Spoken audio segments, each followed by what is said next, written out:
मगरबी एशिया यानी middle east में यानी वेस्ट एशिया में जारी तनाव के बीच ईरान ने एक बार फिर साफ कर दिया है कि रीजन की सुरक्षा व्यवस्था में उसे नजरअंदाज करके कोई भी नई प्लानिंग कामयाब नहीं हो सकती। ईरान के फॉरेन मिनिस्टर अब्बास अराक्ची ने कहा है कि पश्चिम एशिया यानी वेस्ट एशिया में किसी भी नई सुरक्षा इंतजाम को तभी कामयाबी मिल सकती है, उसे तभी कामयाब बनाया जा सकता है जब उसमें रीजन के सभी देशों की भागीदारी हो। उनका कहना है कि ईरान को अलग रखकर या उसकी किरदार को, उसके रोल को कम करके इलाके में मुकम्मल तौर पर अमन और सेफ्टी का माहौल कायम नहीं किया जा सकता है। अब्बास अराक्ची जो ईरान के फॉरेन मिनिस्टर हैं, उन्होंने कहा है कि हाल ही में हुए अमेरिका और इसराइल के साथ इस संघर्ष पे, जिसे हम वॉर भी कहते हैं, उन्होंने कहा कि यह साबित कर दिया है कि इलाकाई सुरक्षा का ढांचा किसी एक देश को बाहर रखकर नहीं बनाया जा सकता। उनके मुताबिक पिछले कुछ सालों में रीजन के कई देशों को यह समझ आने लगा है कि स्थायी सुरक्षा यानी कि पायदार अमन, जो इकोनॉमिक डेवलपमेंट है और जो रीजनल स्टेबिलिटी है, यह सिर्फ और सिर्फ कोऑर्डिनेशन, डायलॉग और शेयरिंग के हितों का सम्मान करने से ही मुमकिन हो पाएगा। ईरानी फॉरेन मिनिस्टर ने जोर देकर कहा है कि नई रीजनल सेफ्टी सिस्टम का जो बेस है वो सामूहिक सहयोग होना चाहिए, जिसमें सभी देशों को बराबर महत्व दिया जाए। उन्होंने कहा कि ईरान हमेशा से इसी तरह के नजरिए का हामी रहा है। साथ ही अपने खिताब के दौरान अब्बास अराक्ची ने हालिया संघर्षों का भी जिक्र किया। उन्होंने कहा कि अमेरिका और इसराइल के साथ हुई जंग और सुरक्षा चुनौतियों ने दुनिया को ईरान की ताकत का एक नया पहलू दिखाया है।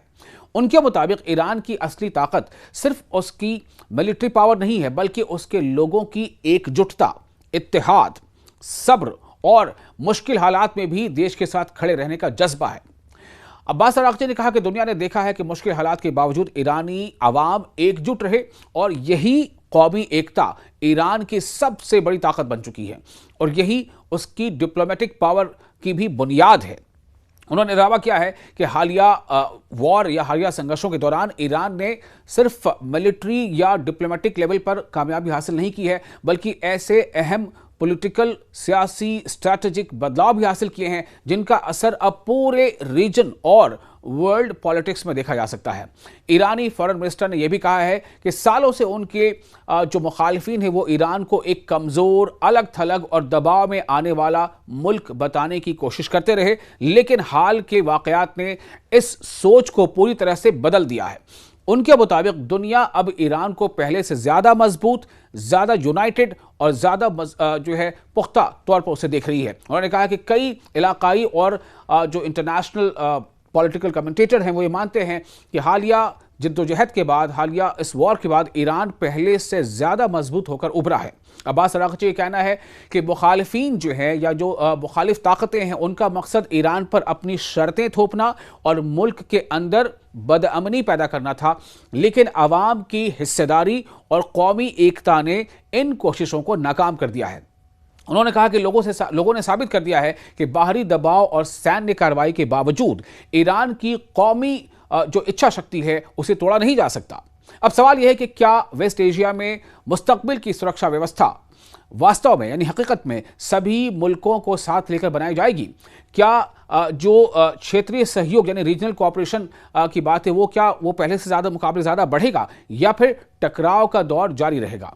और सबसे बड़ा सवाल, क्या ईरान आने वाले वक्त में क्षेत्रीय राजनीति और सुरक्षा ढांचे में और ज़्यादा प्रभावशाली भूमिका निभाएगा? ये काफ़ी अहम सवाल है। इस मुद्दे पर आपकी राय क्या है? आप इस पूरे मामले पर क्या सोच रखते हैं? आप हमें अपने कमेंट्स शेयर कीजिए। साथ ही अगर आपको ये वीडियो पसंद आया हो तो इसे लाइक और शेयर ज़रूर कीजिए। लाइक और शेयर ज़रूर कीजिए। मैं हूं आपका मेज़बान विशाल आज़म।